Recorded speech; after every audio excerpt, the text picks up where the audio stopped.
Congressman Seth Magaziner is calling out a critical failure in U.S. national security. While adversaries like China and Russia invest in attacks on undersea cables, the Trump administration has cut staff and funding at SISA, diverting resources to immigration enforcement instead of protecting the infrastructure that keeps our economy, communication, and defense running. This isn't politics, it's a real threat with real consequences. Thank the gentleman from Arizona, Mr. Crane, and now recognize the gentleman from Rhode Island, Mr. Magaziner. Thank you, Chairman. Since taking office, President Trump and Secretary Noem have eliminated 1/3 of the workforce at the Cybersecurity and Infrastructure Security Agency, SISA. The President's 2026 budget also calls for nearly $500 million to be cut from SISA.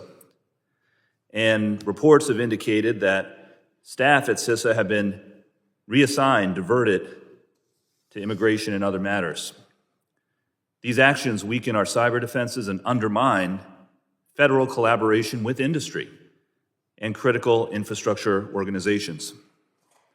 The administration has cut or withheld hundreds of millions of dollars in funding for terrorism prevention. Highly trained counterterrorism analysts are being diverted away from investigating terrorist groups to focus on other work. Daily intelligence reports to top officials about terrorism and other threats are being directly impacted by the diversion of resources. As our adversaries like Russia and China intensify their cyber attacks on the U.S. telecommunications system and our critical infrastructure, the administration instead is focused on deporting children with cancer, United States veterans who served our country honorably. Even American citizens have been detained, green card holders, sending armies of masked men to terrorize neighborhoods. A 4-year-old U.S. citizen child with cancer is not a threat to the security of the United States. Attacks on subsea cables are. So why is the administration diverting resources away from addressing real threats to our telecommunications infrastructure, to other critical infrastructure, and instead focusing on deporting children and grandmothers and landscapers and other people trying to make a living? It doesn't make America more safe. We need to refocus on real national security threats, including the threats that we are talking about today. Mr. Frazier, do funding and personnel cuts at CISA weaken our ability, impact our ability to detect and deter threats to subsea cables? Thank you for the question, Mr. Magazine. I think there's a real need to make sure that we have a workforce that's scaled to the threats we're facing on a daily basis. As we've heard from a number of the panelists, the number of cables is going to increase over time.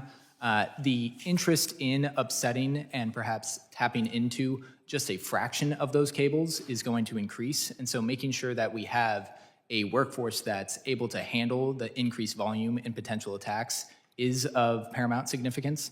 I'd also note that there are deeper or perhaps even less popular topics to discuss with respect to the workforce efficiencies we're seeing. Cable repair ships, it's not a job you hear a lot about. You don't meet a cable repairman very frequently at Subway or wherever you go. And so making sure that we are training the next generation of folks to staff those maintenance ships is another area of critical importance. Yeah, I'm glad you touched on that. You know, I come from Rhode Island, where we have a growing and thriving industry in underwater technology, including autonomous systems that I think are very relevant in this space, and we need to continue to invest real resources in this area. Again, just to the point of investing to protect ourselves from the actual threats, not deporting kids. I'll ask any of you, I mean, has the administration, I haven't seen it, I'm glad that our committees here, our subcommittees here are addressing this issue, but has the administration communicated to any of you any sort of a comprehensive plan for how the federal government is going to work with industry to address these threats? Yeah, see, you don't have to answer. I think the silence says it all. So again, I mean, this is about making sure that we as a government are focused on where our greatest threats are. And This is one, no doubt about it. I read all of your testimony. I think it's important. I think it's insightful. We absolutely need to be prioritizing this space, and I hope that the administration will listen. With that, I'll yield back. What Representative Seth Magaziner is laying out is a blunt warning that most Americans don't hear. The U.S. is dangerously underprepared for cyber and infrastructure threats, particularly those targeting undersea cables, the invisible backbone of our economy and national security. Magaziner isn't talking about some abstract cybersecurity issue. He's highlighting a real, tangible risk that could disrupt communications, financial systems, energy distribution, and even national defense. Since taking office, Magaziner points out, the Trump administration has cut significant portions of the workforce at the Cybersecurity and Infrastructure Security Agency, SISA, and proposed nearly $500 million in additional cuts in the 2026 budget. Analysts who once focused on terrorism prevention and critical infrastructure protection are now being reassigned to immigration enforcement and unrelated priorities. Magaziner makes it clear, diverting these resources weakens our ability to detect and respond to actual threats. He drives home the human cost as well. The administration is focusing on deporting children with cancer, veterans, green card holders, and working families while leaving U.S. telecommunications infrastructure exposed. Magaziner's argument is simple but chilling. A 4-year-old child with cancer is not a national security threat. Subsea cables, which can be tapped or severed by adversaries like China and Russia, are. Yet our federal resources are being misallocated. The discussion with the panelists underscores a critical point.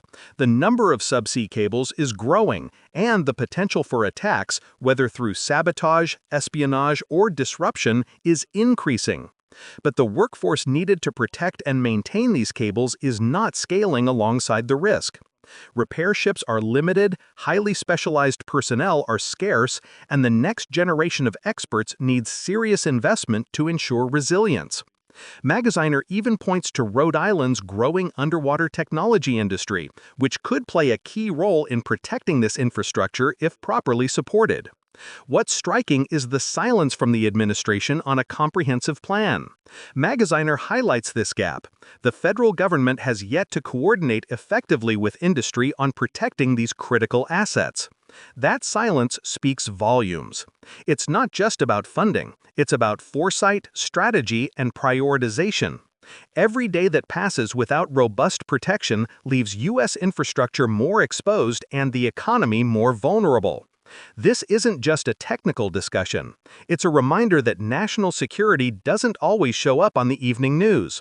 It happens quietly, beneath the surface, in cables stretching across oceans, in analysts monitoring threats, in the planning and coordination that often goes unseen.